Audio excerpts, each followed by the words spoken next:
Alam niyo ba na si Luka Doncic ay naglalaro na ng profesional na basketball laban sa mga veteranong manlalaro? Sa edad na 16 pa lamang? Alam niyo ba na si Luka ay isa sa pinakabatang manlalaro na nanalo ng EuroLeague MVP at Final Four? MVP sa iisang season? At alam niyo ba na ang Dallas Mavericks ay hindi ang unang team ni Luka Doncic sa NBA?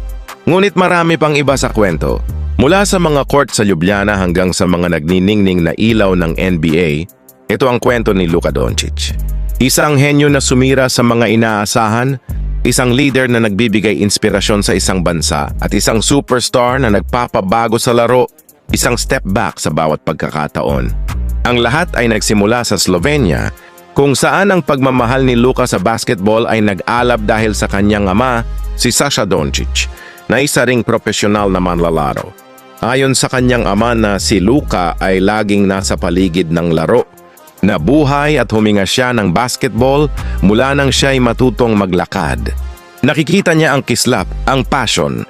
Mayroon siyang kakaibang katangian. Sa edad na 13, ang talento ni Luka ay hindi maitatanggi.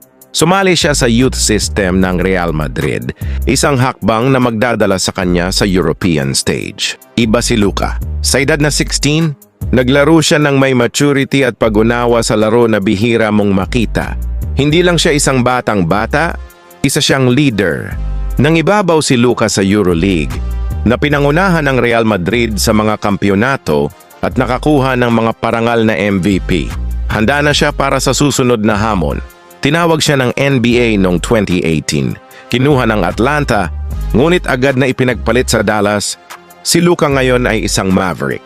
Ginulat ni Luka ang liga na nakakuha ng Rookie of the Year at pinasigla ang mga tagahanga sa kanyang natatanging estilo ng paglalaro.